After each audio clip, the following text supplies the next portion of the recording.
The Mandalorian is one of the best things to come out of the Star Wars franchise recently. All of you have been waiting for Season 3, and it's finally right around the corner. But while you're waiting for that, let's look at some crucial behind-the-scenes facts about it, such as how expensive the show was. Don't get me wrong, it was worth it in the end, but it's just mind-boggling to even think about it. According to recent reports by Dork Side of the Force, the show, throughout 2 seasons, has spent around $13 million. And that's not even for the whole 2 seasons. It's for each episode, bringing the total to about over $200 million for its 16 episodes. That is a lot of money, but I still think that it was worth it. Just look at the show itself. Each episode is like an entire feature film.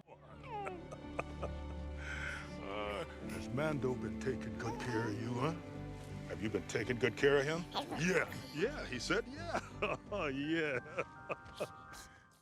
It also has an incredible cast, including Pedro Pascal, and even a cameo from Werner Herzog, the famed director. While it's true that the show's creator, writer, and executive producer, Jon Favreau, could have just directed it himself, saving a lot of money, he chose not to. Why'd he do that? Well, he wanted each episode to feel different, and wanted different directors to add their flavor to each one. How else would anyone out there see the incredible things done by Rick Famuyiwa, Bryce Dallas Howard, and Dave Filoni? One of those directors was also Taika Waititi. The episode called Redemption, in particular, was one of the best in the entire show. In an interview with Deadline, the director said that until then, no one had seen Mando without his mask. Allowing audiences and Grogu to see him for the first time made them develop an even deeper bond with the character.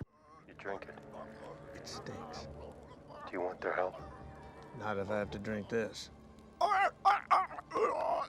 Says your people steal their water, and now you insult them by not drinking it.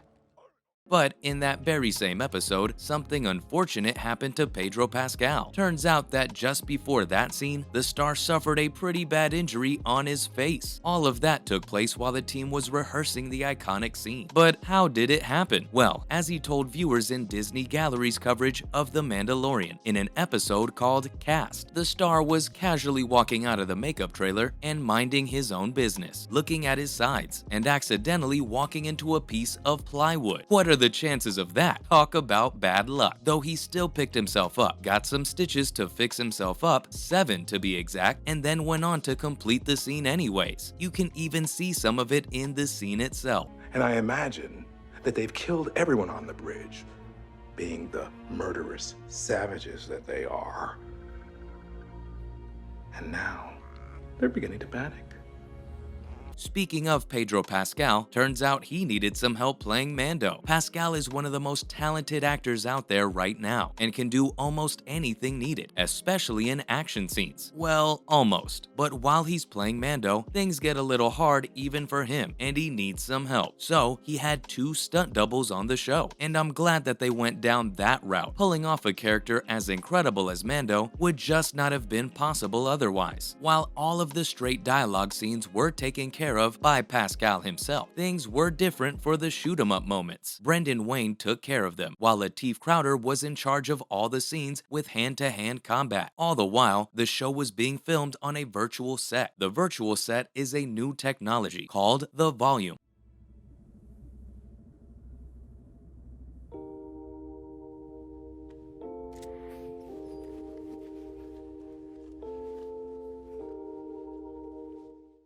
It's essentially a huge screen instead of a green screen. It's actually one of the most eye-opening parts of the entire show's filming, and episode 4 of Disney Gallery, called Technology, really dives deep into it. The Volume is basically the same tech that the show's creator used on films such as The Lion King or The Jungle Book, but it's much more advanced this time. On the other hand, you can't have a list of crazy behind-the-scenes facts about the show without talking about Grogu. While he may look like a baby that came to life just a few months ago. Turns out he's actually pretty old. Canonically, the beloved character is 50 years old. It makes sense and blows my mind how no one thought so. It shows how well they pulled it off, especially since the real Yoda lived up to 900 years of age. A baby version of him would be really old, at least by human standards. What's even more surprising about the character is that he's basically a really expensive and fancy puppet, unlike most shows out there that rely on special effects and other avenues to pull off such characters. The Mandalorian used something much more interesting. The team had to get an animatronic created just for the show that was then controlled by an entire team of puppeteers. Though it was expensive as heck, even the show's creator said that just cost them alone about $5 million.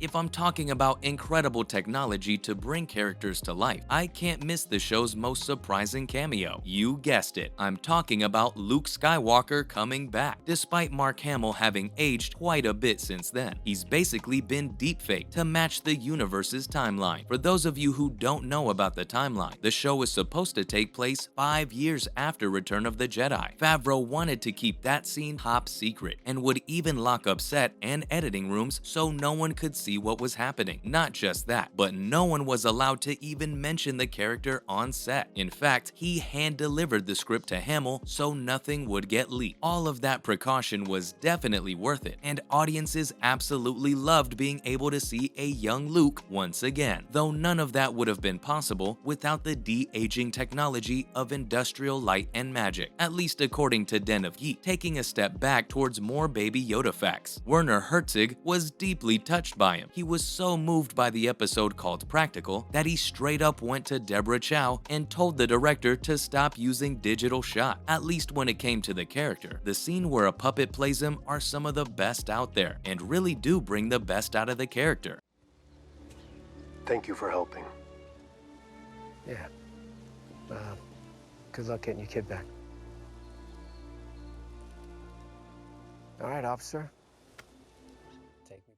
So I agree with him, and I'm glad to say that Favreau and Chow thought so too. From that point onwards, they rarely ever used digital shots for the character anymore, and almost purely used the puppet. In fact, did you know that there were other versions of Baby Yoda? Of course, they eventually landed on the version all of you get to see on screen. But for that result, Favreau had to go through a whole bunch of sketches. The show's creator said that while some of them were good, some straight up made the character really ugly. But that's not where it ended after they decided on the current version, even though he went through a bunch of changes before being finalized. Not just that, but Baby Yoda isn't the only part of the show that's a puppet. Turns out that the shots that showed off Mando's ship, the Razor Crest, were using miniature versions of the ship. While not all of them, sometimes they did still rely on visual effects. Miniatures did find their way into the mix, though at first they just made the miniature to figure out the best lighting for the series and so on. But later on, it came in much handier. Those are some of the craziest behind-the-scenes facts you need to know about The Mandalorian. Thanks for watching, and I'll see you next time.